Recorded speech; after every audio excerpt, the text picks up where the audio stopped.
For more latest videos and updates, please subscribe our channel and hit the bell icon.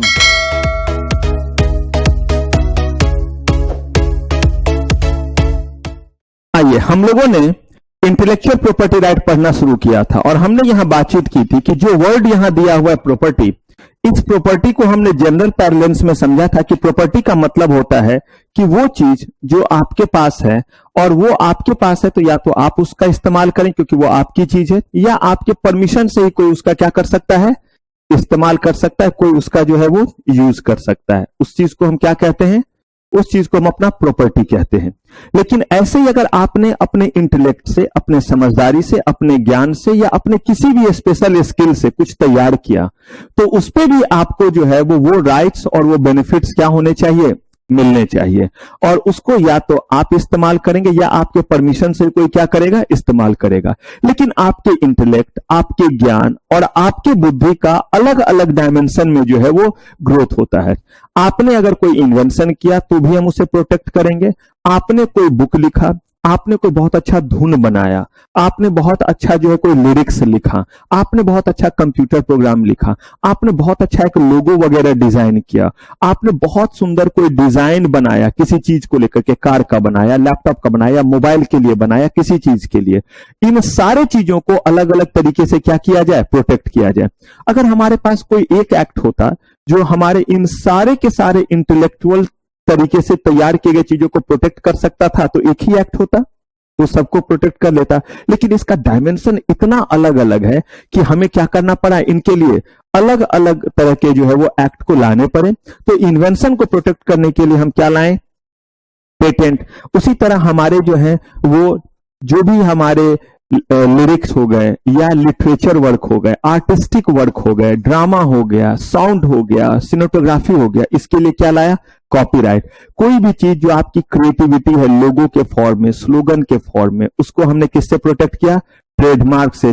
अगर आपने कोई बहुत अच्छा सा डिजाइन बनाया, एसी का बनाया, कार का बनाया, बैग का बनाया, चेयर का बनाया, उसको किससे किया, उसको किया हमने डिजाइन से। और कोई भी ऐसा चीज जो उस जगह के अकॉर्डिंग है उसको हमने किस चीज से किया, उसको हमने किया ज्योग्राफिकल इंडिकेशन से।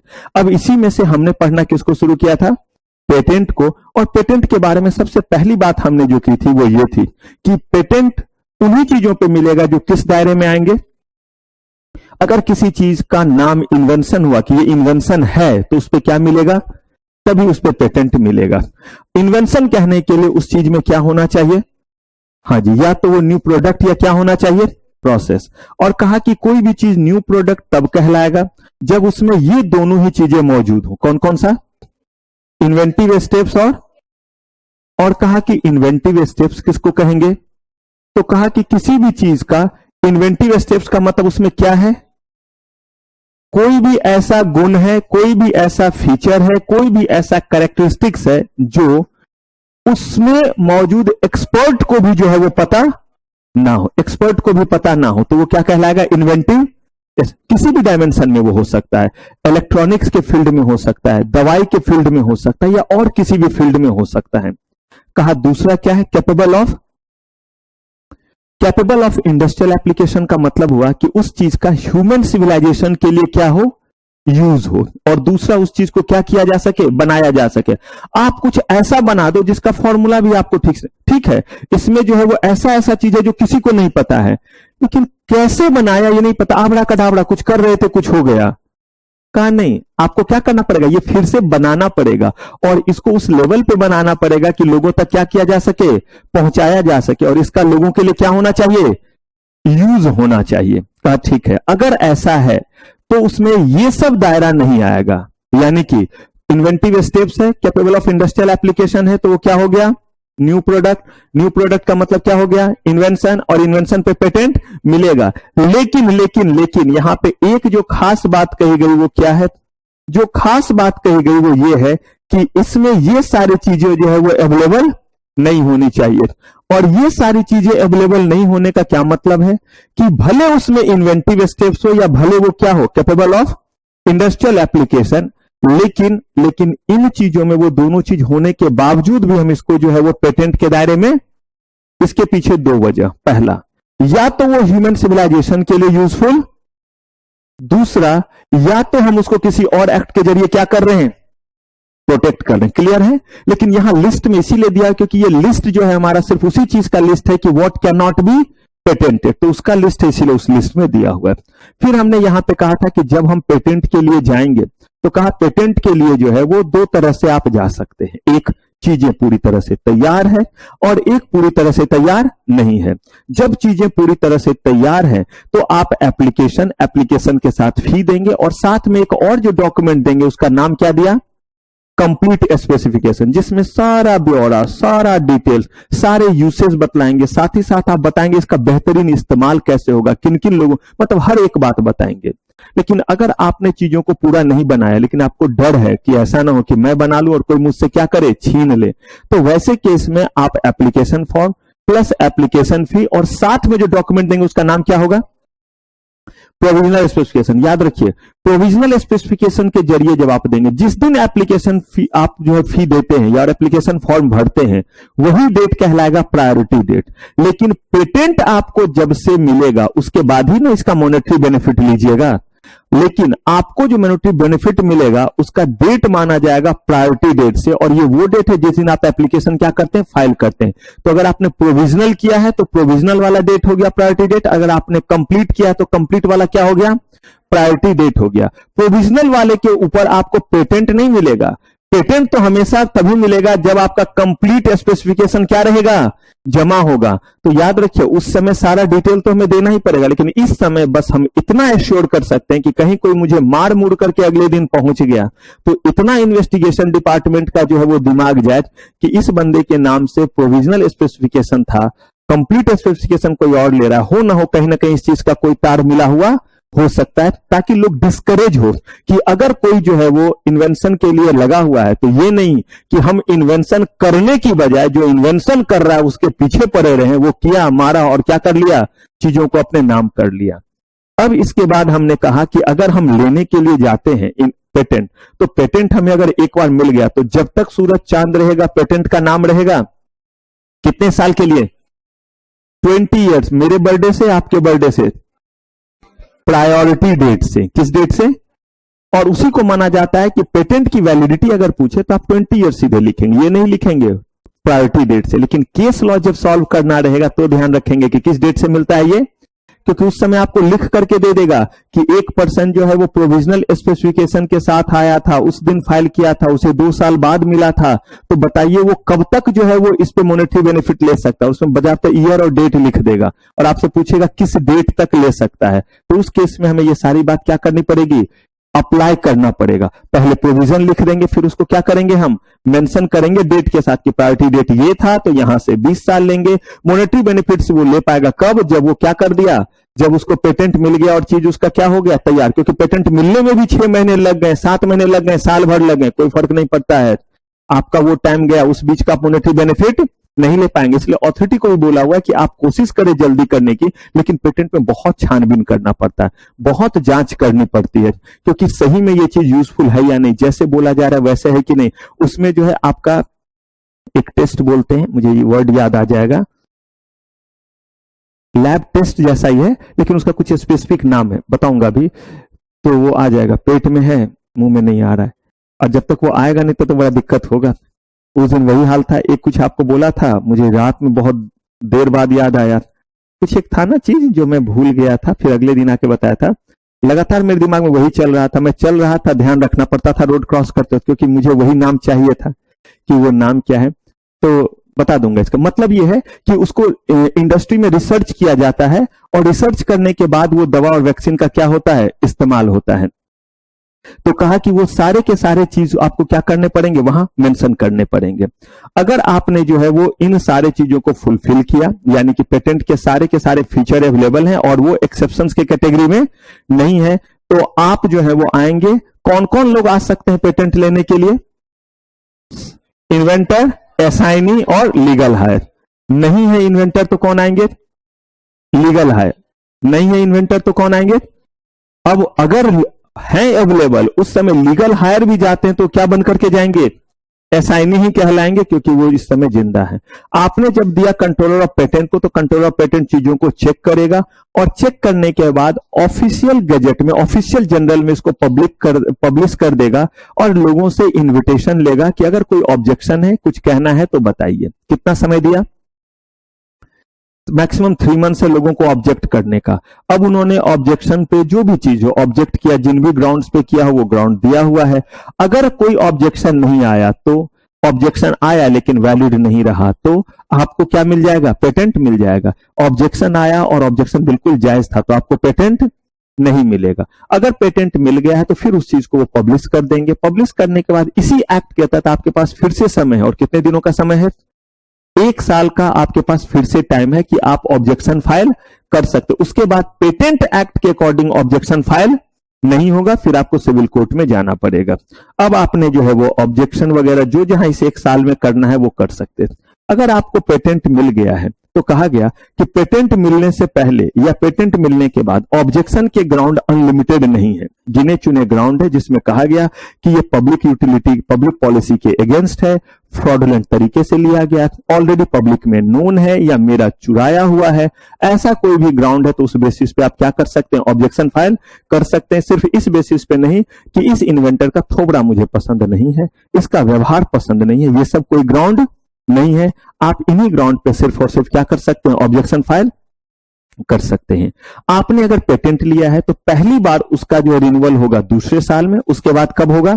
हर साल पे होगा, और इस तरह से वो वैलिड होगा कितने साल के लिए? 20 साल के लिए।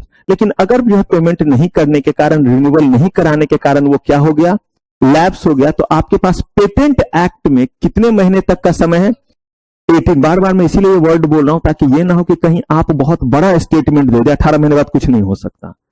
18 महीने बाद इस एक्ट में कुछ भी नहीं हो सकता है, और इतना बड़ा मामला बन जाएगा कि पता चला तब तक पेटेंट के बहुत साल आपके मॉनेटरी बेनिफिट के क्या हो गए?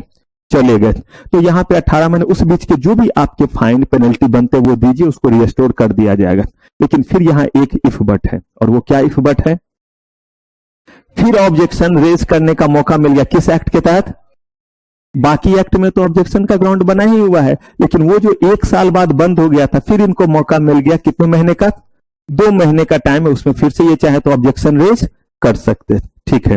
अब अगर आपका पेटेंट चल रहा है, लेकिन आपके लाल भुजक्कर वाले दिमाग में, चाचा चौधरी वाले दिमाग में ख्याल आया कि अब तो 1 साल बचे हैं, या 6 महीने बचे हैं, या 2 साल बचे हैं, मेरा मॉनेटरी बेनिफिट क्या हो जाएगा? खत्म हो जाएगा। और उस बीच में आप अगर कोई और उसमें एडिशन करते, तो याद रखिए वो एडिशन सबसे पहला चीज मार्जिनल होना चाहिए, वो एडिशन के लायक होना चाहिए। ये नहीं कि बस आपने सिर्फ और सिर्फ कह दिया कि हमने जो है वो छोटा सा जो है वो इसमें फ्लेवर मिला दिया। मिला दीजिए फ्लेवर, ले लीजिए पेटेंट ऑफ क्या लीजिएगा? एडिशन। लेकिन वो जो भी इसमें लीजिएगा वो कब तक वैलिड रहेगा? ओरिजिनल पेटेंट तक ही वो वैलिड रहेगा। ओरिजिनल पेटेंट पे अगर उससे पहले किसी तरह का हो सकता है कि आपने 4 फ्लेवर का जो है वो कफ सिरप बनाया होगा, पॉसिबल। बच्चों की दवाइयां देखेंगे, बच्चों का जो है वो आपका एंटीबायोटिक, क्योंकि एंटीबायोटिक थोड़ा करवाई नेचर होता है। आपको ये टेस्ट अब याद नहीं होगा क्योंकि आप बहुत बड़े हो गए और अब आप टैबलेट खा लेते हैं, तो इसीलिए ज्यादा देर वो जीभ पे नहीं रहता है। नहीं तो जीभ पे रख के देखिएगा कड़वापन रहता है, नहीं कोशिश करना चाहिए रखने का। लेकिन पहले बच्चे में जो है वो वाला दवा पिलाया जाता है, पीने वाला। अब जो है वो छोटे बच्चे को पिलाना, बच्चा पीता है, और कुछ दवा बच्चा पीने का करता रहेगा कि उसको लगेगा कि थोड़ा सा क्या मिल जाए और मिल जाए।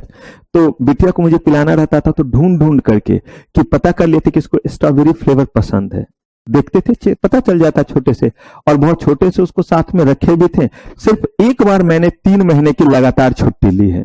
जब तक मेरी बिटिया 3 महीने की नहीं हुई थी तब तक मैंने कोई क्लास नहीं लिया था। मतलब शुरू के जो है वो 3 महीने सारे ऑनलाइन से लेकर के ऑफलाइन तक सारी classes, and by the grace of God उस समय जो है वो और भी बहुत ज्यादा, मतलब एक बैच में 1200 के आसपास के बच्चे, क्योंकि उस समय बहुत गिने चुने लोगों का ऑनलाइन क्लास होता था, क्योंकि 1.5 करोड़ रुपए सिर्फ एक कंपनी को देना पड़ता था साल भर के बैंडविड्थ के लिए। शायद आप लोग ह्यूक्स नाम की कंपनी का नाम सुनेगा। और उस समय क्लासेस ऐसे नहीं जाती थी दूसरे जगह पे। आज के डेट में क्या है कि दूसरे सेंटर पे इंटरनेट से चला जाता है।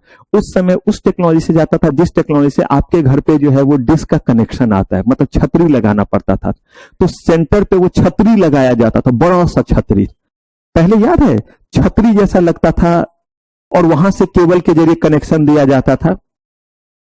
नहीं, लेकिन अब वो छतरी हर जगह लगाने की जरूरत नहीं, फिर भी केबल से चला जाता है। लेकिन और पहले की मैं बात कर रहा हूं, तकरीबन जो है वो 8, 9, 10 साल पहले, उस समय अगर आपके शहर में एक कोई बंदा है, अभी क्या है, उसको भी बहुत बड़ा छतरी लगाने की जरूरत नहीं, वो सब्सक्राइब कर लेगा एयरटेल से और वो देना शुरू कर देगा और लोकल अपना कमा लेगा। लेकिन पहले जब तक बड़ा वाला वो छतरी नहीं रखेगा और 2-2, 3-3 छतरी रखेगा, तब ज्यादा उसके पास वो जो है वो कनेक्शन आते थे, ज्यादा चैनल्स आते थे। तो यहां मैं कहता कि वो देखते रहते थे कि कौन सा जो है दिया तो ऐसे कर रही और कौन सा देने पे, तो समझ जाता था ये वाला टेस्ट पसंद है। छोटे में बच्चे का बहुत ज्यादा तबीयत खराब रहेगा, कभी पेट खराब होगा, कभी कुछ होगा, कभी कुछ कभी कुछ। तो यहां तक आ गया कि आपने अलग अलग फ्लेवर का बना लिया, कहा कि उन फ्लेवर पे आप क्या लीजिए, बिंदास जो है वो पेटेंट ऑफ क्या ले लीजिए, एडिशन। लेकिन अगर कहीं पता चला कि आपकी ये दवाई जो है वो सही नहीं है, इसमें कुछ ऐसा चीज मिला, पता है आपको इंडिया में बहुत सारी ऐसी दवाई है जो दवाई बैंड है इंटरनेशनल मार्केट में, लेकिन हमारे देश में बहुत बाद में वो क्या होता है बैंड, डिस्प्रिन, बहुत दिन तक खाते रहते हो। और मैं खुद बताऊं तो सबसे ज्यादा सेरिडॉन उसके बाद में खाना शुरू किया, और समहाउ मुझे लगता है ये दवा भी बैन है। क्यों बैन है? क्योंकि इसमें ना कैफीन मिला हुआ है, और मैंने देखा है कि कोई और दवा मुझ पे काम नहीं करता है, ये दवा काम करता है। इसी से मुझे लग रहा है कि कुछ तो इसमें ज्यादा ही स्ट्रांग या कुछ और है, जो कि शायद हेल्थ को ज्यादा डिटोरिएट करता हो, किडनी वगैरह के फंक्शन को इफेक्ट करता हो। तो बहुत सारी ऐसी दवाइयां, इस बीच में एक कफ सिरप भी था, उसको लेकर के 2-3 कंट्री में इंडिया से दवाई गई हुई थी। तब से जो है इंडिया में जो प्रोटोकॉल जारी हो गया कि एक्सपोर्ट के लिए रूल बढ़ा दिए गए, वरना पहले क्या होता था, कोई भी दवा बाहर क्या कर देता था, भेज देता था।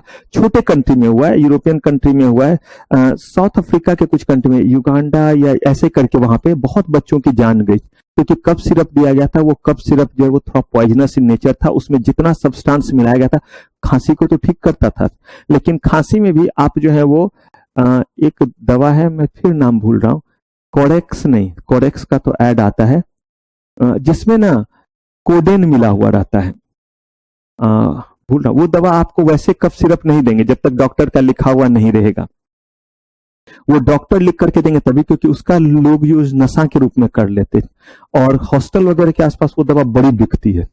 क्योंकि अगर जो है वैसे तो जो है पीजी में पकड़ लेंगे, तो वो क्या करते, थोड़ा सा इतना चढ़ा लिया पूरा का पूरा, क्योंकि उसमें कोडेन मिला हुआ है। आप कहिए तो ऐसा दवा क्यों बनता है?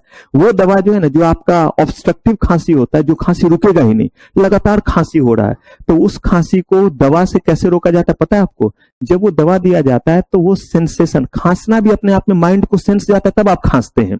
नहीं माइंड को सेंस जाएगा तो ना आप हाथ उठाएंगे, ना खांसेंगे, ना छीकेंगे, कुछ नहीं होगा। तो वो माइंड को इंस्ट्रक्शन देना बंद कर देता है, हार्मफुल है। लेकिन कह रहे हैं कि जब कोई उपाय नहीं तब वो दवा क्या किया जाता है, तो वो डॉक्टर देख करके तब क्या करते हैं, प्रिस्क्राइब करते हैं।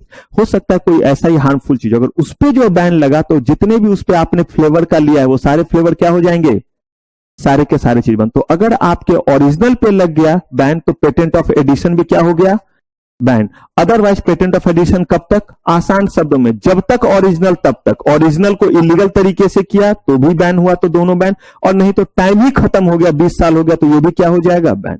कहा गया पेटेंट जो है वो ललचाने की चीज नहीं है। तो ऐसे में अगर आपने जो है वो पेटेंट लिया हुआ है, तो आप या तो खुद बनाइए या अपनी मर्जी से किसी के साथ निगोशिएट करके उसको राइट दीजिए कि कितने लोग बनाएंगे।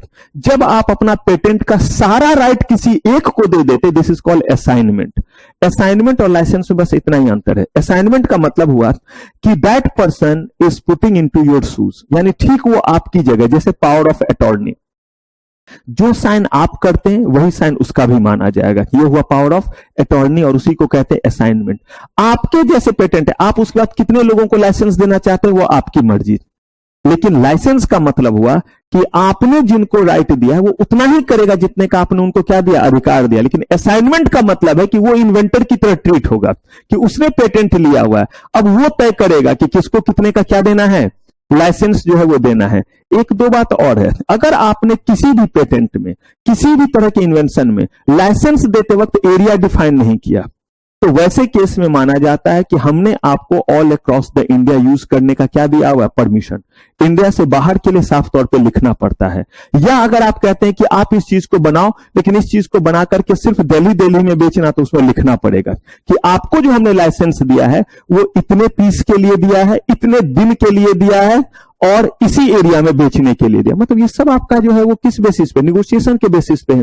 हो सकता है किसी को आपने एक्सक्लूसिविटी दे दी हो कि चलिए आपको लाइसेंस दे, असाइनमेंट नहीं कर रहे, असाइनमेंट का मतलब आप भी किसी को लाइसेंस दे सकते हैं, लाइसेंस दे रहे हैं लेकिन सिर्फ आपको दे रहे हैं और पूरे इंडिया क्या पूरे वर्ल्ड के लिए दे रहे, इतना हम आपसे रॉयल्टी लेंगे। ये सब आया आपका किसके भीतर, वॉलंटरी। लेकिन आप जो है ना खुद बना रहे ना किसी को क्या दे रहे, वॉलंटरी लाइसेंसिंग। तो ऐसे केस में क्या होगा, ऐसे केस में ये कहलाता है कंपलसरी लाइसेंसिंग। और कंपलसरी लाइसेंसिंग का मतलब क्या होगा कि अब गवर्नमेंट तय करेगी कि क्या रॉयल्टी, क्या एरिया, कितना बनाना है और कितने दिनों के लिए बनाना है। अगर जो है वो कहीं भी लगा कि आप सेंट्रल गवर्नमेंट के किसी चीज को फॉलो नहीं कर पा रहे, नीड का चीज था आप नहीं बना पा रहे, या पब्लिक एट लार्ज के लिए जो वो रिक्वायर्ड था और आप नहीं दे पा रहे, या कहीं देश के सुरक्षा को लेकर के कोई इश्यू आ रहा है, तो ऐसे केस में हाईकोर्ट के पास पावर है कि आपके पेटेंट को वो क्या कर सकते हैं, खत्म कर सकते हैं, रिवोक कर सकते हैं।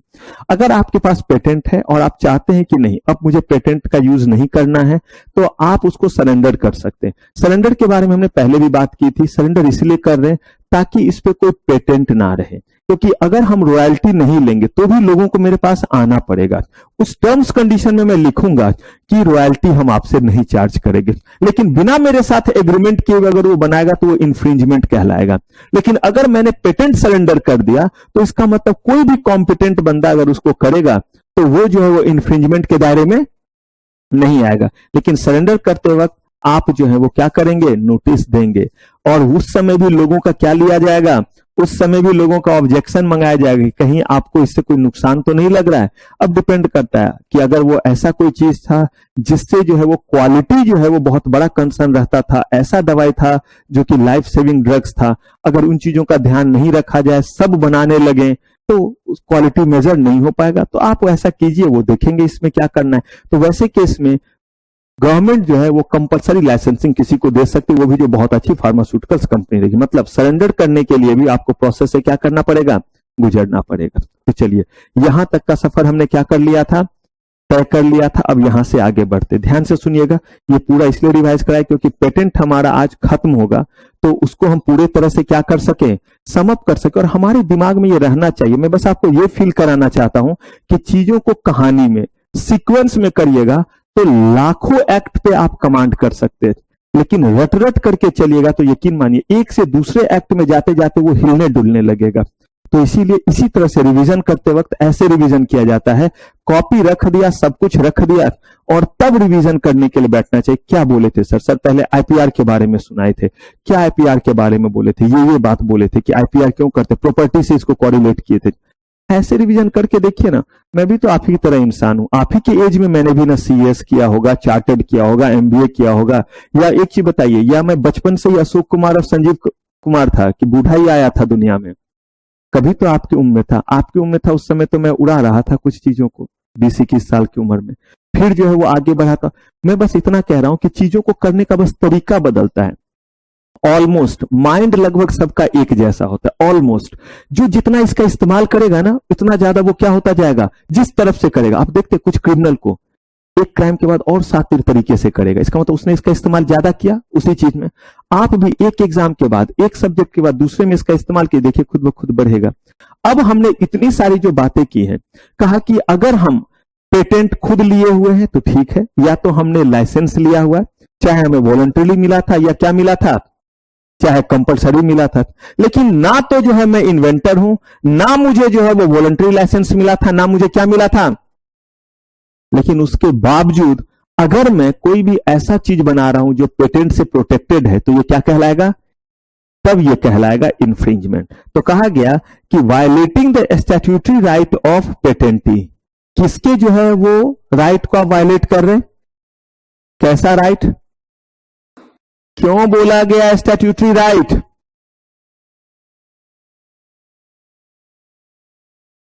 क्यों बोला गया स्टैट्यूटरी राइट, नहीं आया मुझे वो जवाब। हां, क्योंकि इसके लिए स्टैट्यूट कौन सा है, इसके लिए कोई स्टैट्यूट है, लॉ है, जिसका नाम क्या, पेटेंट एक्ट। तो पेटेंट एक्ट ने इसको वो राइट दिया है और आपने उस राइट को ब्रीच किया, इसीलिए कौन सा बोल रहे इसका राइट, स्टैट्यूटरी राइट। हो सकता है कोई कोई राइट आपको किसी एक्ट से नहीं मिले रहते हैं, वो नॉर्मल पब्लिक पॉलिसी से मिला रहता है, तो वो राइट स्टैट्यूटरी राइट नहीं हुआ। His agent and his licence, ठीक है, या तो उसके एजेंट हो या उसको क्या मिला हो, licence. If person other than, कौन, पेटेंटी, हिज एजेंट, या जिसको क्या मिला है, चाहे वॉलंटरी चाहे क्या मिला हो, कंपलसरी, तो ऐसे केस में अगर कोई बंदा करे तो वो क्या कहलाएगा, infringement. Relief can be claimed for infringement. कौन कौन सा relief, damage for share of profit, damage का मतलब यहां कंपनसेशन है। Damage for share of profit का मतलब है वो दवा, जो दवा मुझे बनानी थी या मैंने जिनको लाइसेंस दिया वो बनाते तो मुझे क्या मिलता, रॉयल्टी मिलता। वो दवा जो है वो आपने बनाई, आपको लाइसेंस नहीं मिला हुआ था। अगर वो दवा आप नहीं बनाते तो मेरा ही वाला दवा न जाता, क्योंकि वो कोरोना का वैक्सीन तो मैंने बनाया हुआ है। अगर ऐसा है तो उसके बिकने से जितना जो है वो पैसा का प्रॉफिट आपको हुआ है वो प्रॉफिट मेरा, that is called what, that is called share of profit. Damage नहीं, that is called what, share of profit का मतलब ये हुआ। डैमेज का मतलब तो हुआ कि कंपनसेशन, एक तो वो पैसा लूंगा ही लूंगा। आपने जो है वो 1,00,000 ऐसे ऐसे वाइल बेच लिए, वाइल जो होता है जो सिरिंज जैसा होता है, पीसेस कहिए, 1,00,000 पीसेस बेच लिए। हर एक पीस पे आपको 50 रुपए का फायदा हुआ, क्योंकि उसमें बनाने का खर्चा भी आया था। बेचा आपने बड़े 250 में, लेकिन 200 तो आपको भी बनाने में लगे थे, तो इसका मतलब प्रॉफिट कितने का है आपका, 50 का है। अगर ये 50 का आपका प्रॉफिट हुआ है तो ऐसे केस में मैं आपसे जो ये जो 50 लाख ले रहा हूं ये मेरा क्या है, लेकिन ये नहीं, अभी तो पार्टी शुरू हुई है, साथ में क्या लूंगा, कंपनसेशन। बिना मुझसे पूछे जो आपने ये बनाया उसका मुझे क्या दो, हर्जाना भी दो, कंपनसेशन भी दो। और इंजंक्शन ऑन इंफ्रिंजमेंट, इंजंक्शन का मतलब स्टे, तुरंत स्टे ऑर्डर की दोबारा इससे ज्यादा पीस नहीं बनाएंगे। जो पीस बना हुआ है उस पीस को डैमेज भी नहीं करते हैं, बोलते उस पीस को बेच करके इनको क्या कर दिया जाए, प्रॉफिट इनको दे दिया जाए, क्योंकि कहीं ना कहीं उसमें रिसोर्सेज लगा है। लेकिन ये तब जब उसका जो है वो क्वालिटी खराब नहीं हो, पता चला कि आपने जो बनाया वो उतने पैरामीटर पे फिट नहीं था, एकदम डिट्टो आपने बनाया, बिल्कुल सही बनाया, कोई गलत केमिकल नहीं मिलाया और ना ही किसी तरह से उसमें ऐसा कॉम्पोजिशन दिया जो कि ह्यूमन बीइंग के लिए क्या हो, गड़बड़ हो, बिल्कुल सटीक बनाया, सब कुछ सही है। कहा गया इसको हम वेस्ट नहीं करेंगे, बल्कि क्या करेंगे, इसको बेचेंगे। और इसको बेचेंगे और बेचने के बाद जो पैसा आएगा वो कहां जाएगा, दे तो दिया, कितना अच्छा, शेयर ऑफ प्रॉफिट उनको चला गया, क्योंकि कहीं ना कहीं उस चीज को बनाने के लिए रॉ मटेरियल यूज हुआ होगा। और ये सब चीजें क्या होती है, स्कार्स होती है, तो उसे हम वेस्ट क्यों करें। इंजंक्शन का मतलब है कि आगे से वो नहीं बनाएगा, स्टे ऑर्डर, ये सब आपका रिलीफ है, क्योंकि आप जो है वो इन्वेंटर हैं, आपने पेटेंट लिया हुआ है। कोर्ट में ऑर्डर टू सीज, फॉरफिट और डिस्ट्रॉय द, ये तब जब हमें क्या दिखा कि भाई ये प्रोडक्ट जो है वो बिल्कुल वैसा ही नहीं है, ये बस क्या कर, जैसे आप देखिएगा दवाइयों के बीच में सब कुछ सेम लिखा रहेगा, सिप्ला उपला हर चीज, कभी कभी गलती से पकड़ाता है सैंपलिंग में कि सिप्ला नाम से की जगह कुछ और लिखेगा, तो ऐसे ही लोगों को शक हो जाएगा, मान लीजिए तो नाम बड़ा ही कंपनी का लिखेगा, सिप्ला लिखेगा, रनबैक्सी लिखेगा, लेकिन वो सिप्ला कंपनी ने नहीं बनाया है, ना किसने बनाया, रनबैक्सी कंपनी ने, वो तो बनाया किसी लोकल कंपनी ने, प्रिंट करवाया और उसका क्या लगा दिया।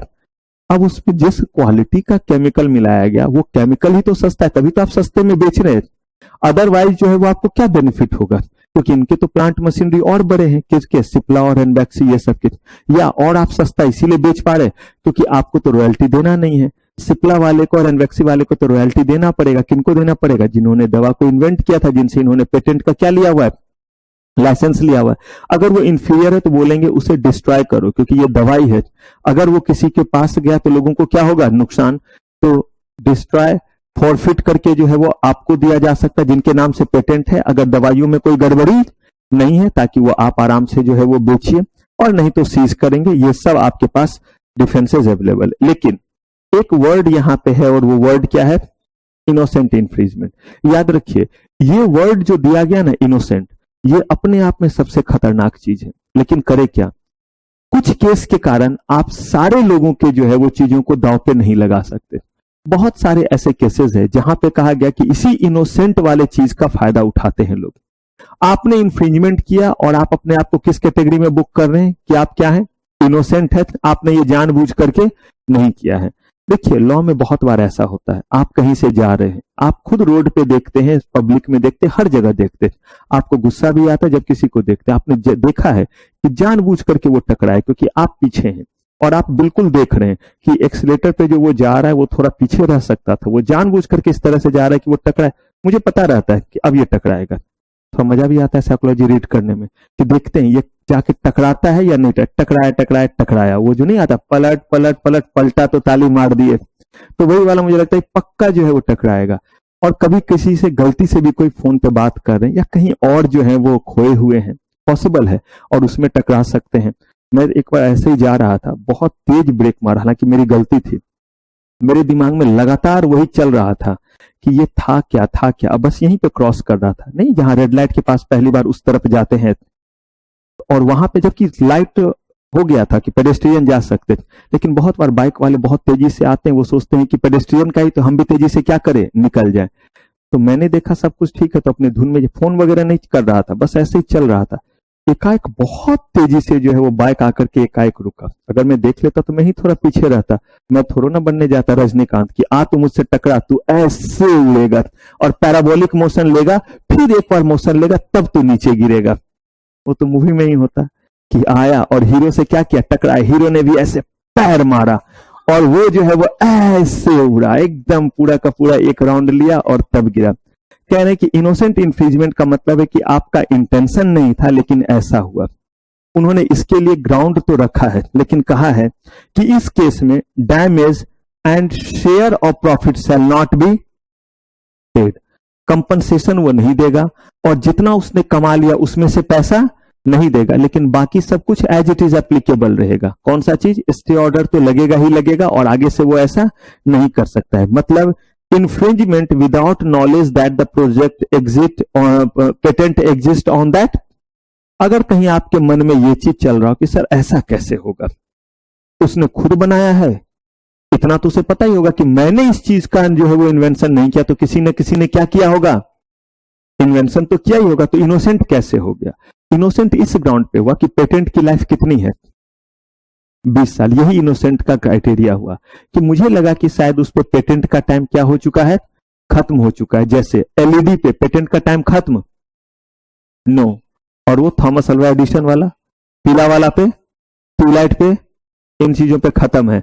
अगर इन पे खत्म है तो ये आप बना सकते हैं। तो उन्होंने सोचा कि रोशनी तो एक ही जैसा है, एक ही जैसा व्हाइट रोशनी है, तो मुझे लगा कि इस पे भी क्या हो गया है, अब साबित करना पड़ेगा आपको। अब फिर इसमें आगे मत बढ़िएगा, साबित कर दिया कि आप इनोसेंट हैं तो है इनोसेंट, सही में इनोसेंट है, और साबित नहीं कर पाए तो इनोसेंट नहीं है। नहीं दिखलाता, कितने बार आजकल यूट्यूब वगैरह में या शॉर्ट्स में भी चलता है कि वो टकराया, उसका दूसरा चल गया, अच्छा तू जान के धक्का मारा था, ले लो, धप धप धप धप धप, और फिर जब दूसरी बार वो खुद टकराया, कुछ आता रहता है, तो जो है वो उसे लगा कि नहीं ऐसा सही में भी क्या हो सकता है, हो सकता है।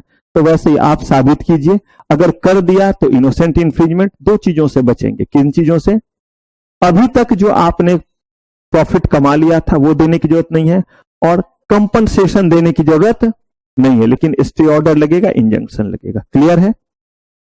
चलिए, अब इसके बाद कहा कि कंपनी सेक्रेटरी का इस पूरे के पूरे जो है वो पेटेंट एक्ट में क्या यूज है। कहा एक तो वो गाइड करेंगे जब एप्लीकेशन फॉर्म देंगे, दूसरा आप पेटेंट एजेंट बन सकते हैं। पेटेंट एजेंट का मतलब है कि एप्लीकेशन को स्क्रूटनाइज करना और वो कंट्रोलर तक जो है वेरीफाइड होकर के जाए। इसके लिए कुछ लोगों को ऑथराइज किया गया है कि आप ऑथराइज करके हम तक क्या करें, भेजें, क्योंकि उन्हें भी तो चेक करना है। तो कहा गया कि इसमें जो है वो सीएस जो है can work as patent agent, अलग से इसके लिए लाइसेंस लेना पड़ता है। लेकिन if you are a qualified company secretary तो वो मानते हैं कि आप इतने होनहार, मैंने नहीं बोला है, वो मानते हैं पेटेंट एक्ट के अकॉर्डिंग ये माना जाता है कि एक सीएस किसी ने कर लिया तो वो इतना क्या है, होनहार है, और आप एलिजिबल हैं क्या करने के लिए, लाइसेंस लेने के लिए। लेकिन लिखा हुआ a person shall be qualified and his name has been entered in the register of what, उस कहां का सिटीजन होना चाहिए और उसकी मिनिमम एज क्या होनी चाहिए, 20 ईयर्स कंप्लीटेड जिस समय आप लाइसेंस लेने के लिए जा रहे हैं। हैज ऑब्टेन्ड, आगे देख लीजिए, has obtained degree in science, engineering and other subject as mentioned by CG, time to time, और इसमें उन्होंने आपके इस लॉ को भी क्या किया हुआ है, शामिल किया हुआ है। और उसमें उन्होंने ये नहीं बोला है कि नॉट ऑब्वियस वाले को आप चेक करेंगे, आप लीगल एस्पेक्ट को उसमें क्या करेंगे, चेक करेंगे। जैसे सिर्फ साइंस वाले के चेक करने से नहीं, साइंस वाला तो बस ये चेक करेगा कि इसमें इन्वेंटिव स्टेप्स है या नहीं है, लेकिन फिर उसके सारे लीगल एस्पेक्ट को भी तो क्या किया जाएगा, चेक किया जाएगा। तो मल्टीपल पीपल चेक करते हैं। तो आपको उन्होंने क्या किया हुआ है, नोटिफाई किया हुआ है। Subject as mention by CG, time to time में ये सब्जेक्ट क्या है, मेंशन है। यहां मैंने लिखा है if a person who satisfy the above condition, ये मैंने नहीं लिखा, मैंने सिर्फ नीचे वाला लिखा है कि सीएस कैन वर्क एज, क्योंकि ये जितने भी क्वालिफिकेशन है, ये सारे क्वालिफिकेशन एक सीएस जो है वो परस्यू करता है। अब ये नहीं कि सर 21 साल नहीं हुआ तो मुख्य खा, ये सारे चीजों को अगर आप कंप्लाई करते हैं और साथ ही साथ आपने सीएस का क्या ले लिया है, और डिग्री का मतलब सीएस पास करना नहीं, मेंबरशिप मिलना चाहिए। और मेंबरशिप का मतलब मेंबरशिप नंबर है, जो जितने भी जो है ईडीपी, पीडीपी, ओडीपी, जितने भी तरह के चीज है, एमएसओपी है, ट्रेनिंग है, आरओसी ट्रेनिंग है, स्टॉक एक्सचेंज ट्रेनिंग है, ये सब होने, एग्जाम जो पास करना है वो तो अपनी जगह है ही, इसके अलावा ये सारे चीज अगर हो गए तब जो है वो आपको क्या मिलता है, डिग्री मिलता है। और याद रखिएगा, फाइनल मेंबरशिप के लिए जब अप्लाई किया जाता है तो वो फाइनल मेंबरशिप में आपको कम से कम 2 कंपनी सेक्रेटरी को विटनेस में रखना होगा, और क्वालिफाइड कंपनी सेक्रेटरी का जो है वो मेंबरशिप नंबर उस पे जाता है, जो ऑथेंटिकेट करेंगे कि ये पर्सन मोरली जो है वो सही पर्सन है और इसको इस काम के लिए लाइसेंस, ये वो ऑथेंटिकेट करेंगे। कल के डेट में अगर आपके ऊपर कहीं कोई इल्जाम आता है तो कहीं ना कहीं मोरल एस्पेक्ट का आता है, तो उनको भी पकड़ा जाएगा कि इसी को बोला था होनहार, ये तो 1 नंबर का लुचा लफंगा निकला। मैंने आज तक किसी का नहीं किया है। तो ऐसे में जो है, हाँ जी बिल्कुल करेंगे। तो बहुत सारे हैं, मैं भी कर दूंगा, 10-20 का और ले आऊंगा, उसमें दिक्कत नहीं है, लेकिन ये जो है वो ग्राउंड होता है। तो क्लियर है ये चीज। अब अगर हम बात करें कि पेटेंट की, तो पेटेंट से रिलेटेड हमने सारे एस्पेक्ट क्या किए हैं, देख लिए हैं, सारे के सारे एस्पेक्ट। कौन कौन से, कि पेटेंट जो है वो है क्या, पेटेंट जो है वो कैसे मिलता है, पेटेंट कितने दिन के लिए क्या रहता है, वैलिड रहता है, पेटेंट के इन्फ्रिंजमेंट का जो है वो मतलब क्या होता है, साथ ही साथ जो है वो पेटेंट ऑफ एडिशन देखा, रिवोक करने वाली बात देखी, इन्फ्रिंजमेंट देखा, और कंपनी सेक्रेटरी का उसमें रोल भी देखा। हमने आईपीआर जब पढ़ना शुरू किया था तो आईपीआर में हमने कहा था कि बड़े सारे एक्ट हैं जिसके जरिए हम इंटेलेक्चुअल प्रॉपर्टी को क्या करते हैं, प्रोटेक्ट करते हैं, जिसमें से एक हमारा कौन सा था, पेटेंट, जो हमने क्या कर लिया, पढ़ लिया। अब बारी आती है एक दूसरे की, जिसका नाम है कॉपीराइट। तो अब जिस पे हम लोग हमला करने जा रहे हैं वो है हमारा कॉपीराइट। तो अब जरा बात करते हैं कॉपीराइट एक्ट की, और फिर उसको पहले समझिएगा, तब इसमें सारे बातों को करते जाएंगे। जैसे हमने जब पेटेंट पढ़ा था तो वहां पे एक पंच लाइन लिया था कि इन्वेंशन होना चाहिए। वैसे ही सबसे पहले इसमें हमें देखना क्या रहेगा कि कॉपीराइट का मतलब क्या है और कॉपीराइट किन चीजों पे मिलेगा। कॉपीराइट जिन चीजों पे मिलेगा उसको जो डिफाइन किया गया, क्या उसका कोई एक्सेप्शन है, और उस एक्सेप्शन के बाद हमें मिलेगा कॉपीराइट। तब हमें देखना रहेगा कि कॉपीराइट कैसे मिलेगा, कॉपीराइट कितने दिन के लिए वैलिड रहेगा। कॉपीराइट का आपका जो है वो डायमेंशन थोड़ा ज्यादा बड़ा इसीलिए क्योंकि इसमें ना वैरायटी बहुत सारे हैं, और अलग अलग तरीके से जब आप लाइसेंस लेते हैं तो उसकी वैलिडिटी भी अलग अलग तरीके की होती है। तो वहां जैसे आपने एक बार में कह दिया 20 ईयर, कॉपीराइट में आप ऐसा नहीं कह पाएंगे। कॉपीराइट में अलग अलग सिचुएशन में अलग अलग तरीके से लिए गए कॉपीराइट के कारण लाइफ उसका अलग अलग। फिर कॉपीराइट में भी वही होगा, असाइनमेंट होगा, और उसमें भी क्या होगा, लाइसेंस कंपलसरी, और कौन सा होगा, वॉलंटरी लाइसेंसिंग की बात होगी। वहां भी हम इन्फ्रिंजमेंट की बात करेंगे, वहां पे भी जो है हम बात करेंगे कि इन्फ्रिंजमेंट के केस में क्या क्या आपको प्रोटेक्शन मिलेगा। और इसमें कुछ 1-2 सोसाइटी के बारे में भी बात करेंगे जो एक साथ मिलकर के अपने कॉपीराइट के अधिकार को, कॉपीराइट के राइट को प्रोटेक्ट करने के लिए खड़े होते हैं। ये हमारा पूरा का पूरा जो है वो कवरेज रहेगा किस एक्ट में, कॉपीराइट एक्ट में।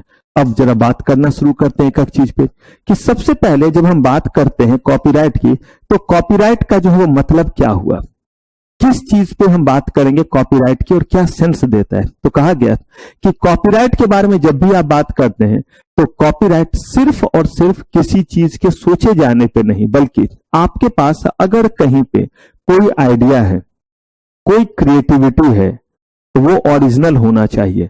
उन चीजों को जब आप यथार्थ में ले आएंगे, रियल में ले आएंगे, एग्जिस्टेंस में ले आएंगे, तब हम उस चीज को रिप्रोड्यूस करने का या इस्तेमाल करने का राइट आपको देंगे। यही चीज तो पेटेंट में भी था, या तो आप उसका इस्तेमाल कीजिए या आप उसको जो रिप्रोड्यूस किया जाएगा वो आपके मर्जी से किया जाएगा, आप जिसको बोलिएगा करने वो करेगा। ठीक वैसे यहां पे भी है, लेकिन यहां पे कहा गया कि सिर्फ और सिर्फ आइडिया और एक्सप्रेशन या जो भी कंटेंट आपके माइंड में है वो किस फॉर्म में आना चाहिए, टेंजेबल, जिसको देखा जा सके, छुआ जा सके, सुना जा सके, महसूस किया जा सके।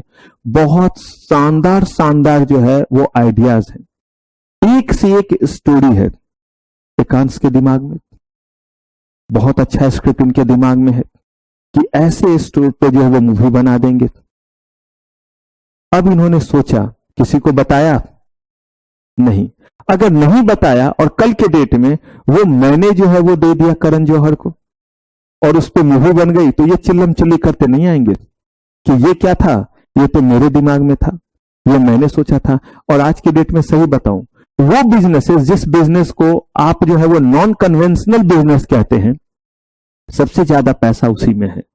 कन्वेंशनल कमाई, कन्वेंशनल तरीके से किए गए जॉब में ठीक है, पैसे हैं, लिमिटेड रूप से हैं। आप देखिए लिरिक्स राइटर, नाम मोहन या समथिंग नाम है ना, क्या नाम है उस पर्सन का, मुझे वो बहुत पसंद है, जो इंडियन आइडल में भी आते हैं, बहुत अच्छे से बोलते हैं, मुझे अच्छे से बोलने वाले लोग बहुत पसंद है। और वो हमेशा हाँ शास्त्र और ये सब चीज के बारे में बोलते हुए जो है वो बात करेंगे, कोई चीज का रिलेवेंस ले लेकर के बात करेंगे। जब वो आए थे ना इंडियन आइडल वगैरह में, उस समय दशहरा और ये सब का चल रहा था, तो उन चीजों को बताते हुए बहुत अच्छे जो है वो लिरिसिस्ट है, कहिए तो मतलब लिखने वाले, कहानी लिखने वाले, कविता लिखने वाले, सॉन्ग लिखने वाले, और देखने में बड़े अच्छे से लगते, देखने से बहुत सौम्य से लगते हैं। हाँ एम से नाम है, ठीक कह रहे हैं, मुझे एम से ही है। मैं घर फोन करूंगा तो तुरंत पता चल जाएगा, उनका जनरल नॉलेज बहुत शानदार है। कीजिए तो जरा, क्योंकि जब तक आप करेंगे नहीं तब तक मैं भी आगे क्या तो नाम है, मुजस्सिर, यस मनोज कुमार मुजस्सिर ऐसे करके नाम है। तो वो जो है वो, अब जैसे मान लीजिए कि उन्होंने, उनके दिमाग में कोई आइडिया आया, तो जब आइडिया आया कि ऐसा सॉन्ग लिखेंगे, या इस तरह का, प्रसून जोशी भी हैं उनमें से एक, मतलब वो भी लिखे हुए, लेकिन अभी मैं प्रसून जोशी की बात नहीं कर रहा था, जो मैं कर रहा था वो मनोज ही समथिंग नाम है, मनोज कुमार मुजस्सिर ऐसे करके वो अपना लास्ट में लगाते हैं नाम। तो क्या है, कीजिए देखिए, तब तक तो मैं भी कर लूंगा, मेरे पास भी टूल। हाँ हाँ मनोज तो मुत्सासिर है कि मुजफ्फिर, कुछ ऐसा है, ठीक है, नहीं नहीं मैंने बोला अभी करने तब करे, ठीक है, तो अब रख लीजिए, समझ गए। तो ये जो है इनके दिमाग में कोई आइडिया आया, प्रसून जोशी बहुत अच्छे अच्छे जो है वो चीज लिखते हैं, लेकिन जब तक दिमाग में है तब तक नहीं। मेरे ही दिमाग में जैसे कुछ चीजें हैं, मैं लिख रहा हूं, अभी उस पर मुझे कॉपीराइट नहीं मिलेगा, लेकिन जब वो क्या हो जाएगा, टेंजेबल फॉर्म में आ जाएगा, तो उसमें मुझे क्या मिलेगा, कॉपीराइट। तो याद रखिए, कॉपीराइट का लिमिटेशन आइडियाज को टेंजेबल फॉर्म में लाने को लेकर के है, लेकिन इनका लिमिटेशन ये नहीं है कि सिर्फ और सिर्फ फिजिक्स, सिर्फ केमिस्ट्री, कोई भी जो है वो चीज हो सकता है, बट पब्लिक पॉलिसी के अगेंस्ट वाला नहीं हो सकता है। हाँ आप कहेंगे सर किसी ने उपन्यास वगैरह लिख सकता है, लेकिन उसके जो कंटेंट है, अगर वो जो है वो इंडियन लॉ के अकॉर्डिंग अगर परमिसिबल जोन में है तो बिल्कुल मिलेगा, अदरवाइज उस कंटेंट पे जो है वो परमिशन नहीं। किसी ने जो बहुत अच्छा धुन बनाया, किसी ने बहुत अच्छा शो किया, डिवाइन वाला पाया और मस्त डिन डिन डिन डिन डिन बजाया, अब देखिए, अगर उन्होंने कोई परफॉर्मेंस किया है तो वो परफॉर्मेंस पे भी जो कॉपीराइट मिलता है, ये नहीं कि वो परफॉर्मेंस करके कि हमने देख लिया कि पहले ऐसे है, फिर ऐसा है, फिर उधर से कूद के आए, फिर उधर से वो फिर ऐसे किया, फिर ऐसे जंप मारा और अगले शो में जो है आप भी वैसे ही कर दिए। नहीं, वो सब किसके दायरे में आता है? और एक कमाल की बात, आपके जितने भी इंटेलेक्चुअल राइट हैं वो कहता है कि कॉपीराइट आपने रजिस्टर्ड नहीं किया, फिर भी आपको उतना ही प्रोटेक्शन मिलेगा जितना किसी ने कॉपीराइट को क्या किया, रजिस्टर करने पर। मतलब मैंने एक बुक लिखा लेकिन मैंने उस बुक को जो है वो कॉपीराइट नहीं कराया और वो बुक आपको दिया, जैसे ही वो बुक आप तक गया कोई दूसरे जो है वो कहते चलो इसका तो कॉपीराइट अभी लिया हुआ नहीं है, जाते उस कॉपी इसका क्या ले लेते हैं, बिल्कुल उसको मैं ऑब्जेक्ट कर सकता हूं और अगर बिना मेरे पूछे उसको पब्लिश किया तो मैं इंफ्रिंजमेंट का केस भी फाइल कर सकता हूं। बस दिक्कत यह है कि मुझे साबित करने में परेशानी आएगी कि ये बुक जो है वो मेरा है। उस केस में मैं एक को पकड़ के ले जाऊंगा, आप भी उस समय चौड़े होंगे, उस समय जो है वो मुझे मानसिक कहेगी सर रुको, अब मौका आया है, अब मैं जा करके गवाही दूंगी कि ये बुक, इसका तो एक भी लाइन जो है वो सर ने हमें आज तक कभी पढ़ाया ही नहीं है, ये बुक जो है वो सर का है ही नहीं, ये पक्का इसी आदमी का, सभी ने इससे क्या किया होगा। अब जो है वो अब क्या होगा, अब मुझे इनको कहना पड़ेगा कि 1 लाख आपको पता है सर ने इससे भी ज्यादा लिखा था, वो तो जो है वो इसमें जो है वो आ नहीं पाया इसीलिए।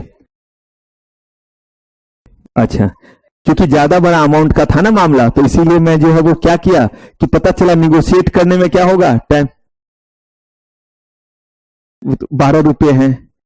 अब जो है, अब देखिए वो उन्हीं को बोलूंगा ना कि मेरे जो रॉयल्टी आएगा उसका 1 लाख हमें दे दीजिए, बाद में उसको क्या कर देंगे, एडजस्टमेंट कर देंगे। नहीं तो जो है इनसे 5 महीने का जो है इनका पीजी का जो है वो क्या ले लेंगे, रेंट ले लेंगे और पीजी का रेंट लेकर के 5 महीने का जो है वो दे देंगे। तो अब देखिए बस साबित करने में मुझे क्या होगी, दिक्कत आएगी।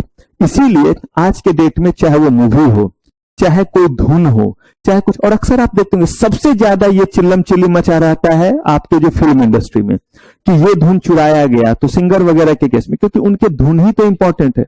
हाँ, अक्सर चलता रहता है और खास करके जब मूवी बनेगा तब कि ये जो है वो उस हॉलीवुड के फिल्म का जो है वो रीमेक बना दिया और यहां पे नाम दे दिया, और ये जो इधर का मूवी रहेगा तो उधर खट्टा पानी वाले बना देंगे, खट्टा पानी मतलब साउथ वाले, तो इधर का जो है वो जो मूवी जो है वो हम लोग उस समय, हाँ जो भी रहे कुछ नहीं, मैक्सिमम आप देखिएगा इधर का जितना भी मूवी है वो सारा आप यहां का, हाँ हो सकता है आप पहले उधर देख रहे होंगे इसीलिए, इधर का मूवी आप देखिए और उधर के बाद यहां अगर नाम रहा तो दुर्गा नाम रहा, उधर नाम रहेगा तो चमत्कारी दुर्गा कर देगा और बड़ा कर देगा कि जा इधर से क्या कर दिया, उधर जो है वो बढ़ा दिया।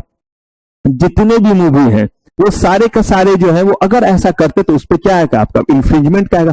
लेकिन मैक्सिमम जो आप देखते हैं डब होकर के आता है वो पैसे दे करके किया जाता है कि उन्हें राइट दिया जाता है कि वो उसको क्या कर सके वहां पे। अभी बात करेंगे कि कहां कहां तक कॉपीराइट जाता है। अगर किसी ने एक नॉवेल लिखा हुआ है, जैसे आपने देखा हुआ है चेतन भगत के जो है वो नॉवेल पे 2 स्टेट और 3 इडियट और कुछ कुछ मूवी है, काके कू जो भी है, हाँ 2 स्टेट्स है, 3 इडियट्स है, एक काके कू करके भी है मूवी, हाँ कियन का, तो कियन का, तो ये सब जो है वो कह रहे हैं कि क्या है, और एक आध और मूवी आई है उनके जो है वो जो भी ये है।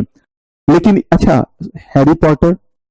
हैरी पॉटर जब वो इसमें आया तब, लेकिन उससे बहुत पहले नॉवेल लिखा हुआ उनके, हाँ एक ही रॉडलिक, तो कह रहे कि वो पॉपुलर तब हुए जब क्या हुआ था, जब इस पे मूवी बनी थी, उससे पहले उन्हें कोई पहचान नहीं रहा था और उसके बाद उनको रॉयल्टी मिली, बुक भी उसके बाद जो है वो ज्यादा बिके। आपका चंद्रकांता जो है वो भी जो है वो आपके जो है उपन्यास में पहले आता था, चंद्रकांता की कहानी माना है पुरानी, ऐसे करके ये हम लोग के समय में आता था, बहुत पुराना, अभी भी हो सकता है दोबारा आ रहा हो, जिसमें आता था यक पिताजी को बोल दूंगा, क्रूर सिंह जो होते थे उसमें।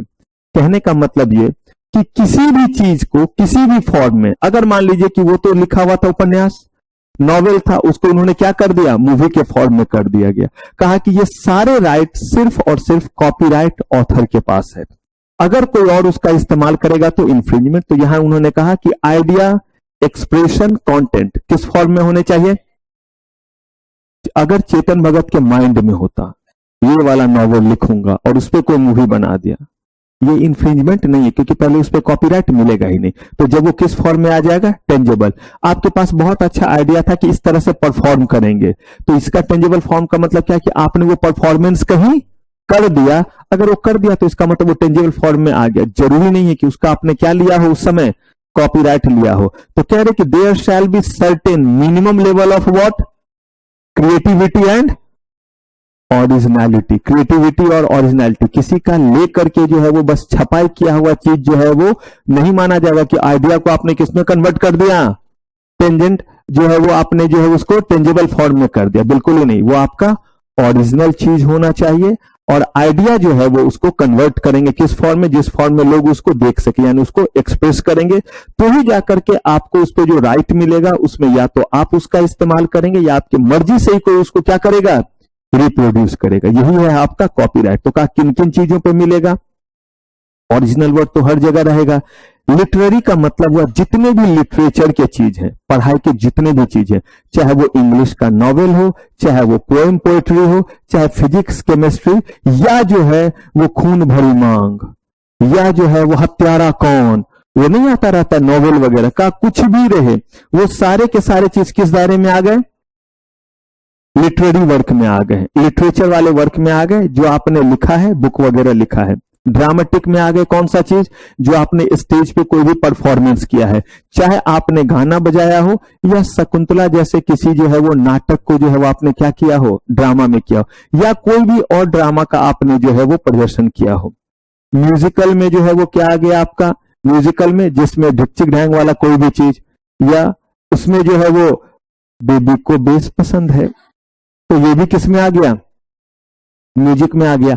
या कोई सिर्फ इंस्ट्रूमेंटल बजाया है, जैसे देखते होंगे सेक्सोफोन वगैरह का सिर्फ इंस्ट्रूमेंटल आता रहता है, कभी संतूर वगैरह का जो है वो सिर्फ इंस्ट्रूमेंटल बजता रहेगा। ये कहीं भी किसी अच्छे होटल में जाइएगा ना, तो हल्के सॉन्ग पे जो है वो बजता रहेगा। आप इंतजार करेंगे कि अब जो है वो कोई बोलेगा, लेकिन उसमें कोई बोलेगा नहीं, इंस्ट्रूमेंटल का। वो सब किस में आ गए? म्यूजिकल में आ गए। आर्टिस्टिक वर्क, आर्टिस्टिक वर्क में कोई भी पेंटिंग है या आर्ट के बेसिस पे आपने कोई भी जो है वो प्रदर्शनी किया, तो भी किस में आ जाएगा? आर्टिस्टिक। पेंटिंग से लेकर के मिट्टी का चीज बनाने से लेकर के कोई भी तरह का, और चाहे मोम का पुतला बनाइए, चाहे मिट्टी से पुतला बनाइए, चाहे ब्रश से बनाइए, नहीं बना हुआ, तुषार मैडम तुषार है उनके यहाँ चीज बना हुआ का, ये सब किस दायरे में आ जाते हैं? आर्टिस्टिक वर्क में आ जाते हैं। सिनेमेटोग्राफिक फिल्म, जिस चीज को हम सिनेमा या मूवी कह देते हैं या फिल्म कह देते हैं, ये बेसिकली इसका रियल नेम जो है वो सिनेमेटोग्राफिक। देखिए उसी से हमने सिनेमा ले लिया है और उसी का क्या ले लिया? बोलने में दिक्कत होता था टोग्राफिक, तो उसको बीच से क्या कर दिया? हम इंसान हैं, हम बड़े तेज हैं, हम अपने हिसाब से काम करते हैं, तो या तो उसको हम सिनेमा बोल देते हैं या क्या बोल देते हैं? फिल्म बोल देते हैं, मूवी बोलते हैं। पूरा नाम इसका है सिनेमेटोग्राफिक फिल्म, ये तो कोई भी नहीं बोलता है। तो इसी में आपके आगे जितने भी तरह का शॉर्ट फिल्म बनाया, लॉन्ग फिल्म बनाया, चाहे वो आपका कमर्शियल फिल्म हो, चाहे वो आपका जो है वो कोई आर्ट मूवी हो, वो सब इसी दायरे में आ गया। साउंड रिकॉर्डिंग, ये साउंड रिकॉर्डिंग और ये म्यूजिकल, इन दोनों में अंतर क्या?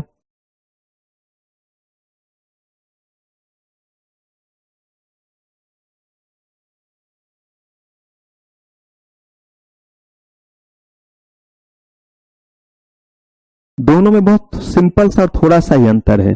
जैसे जब आप कहते हैं कि म्यूजिक, तो उसमें आवाज भी शामिल है, लेकिन जैसे मैं अभी बोल रहा हूं, कहीं पीछे से बजा कुछ ऐसा हो रहा है? नहीं, डुम डुम डुम डुम, कुछ ऐसा हुआ?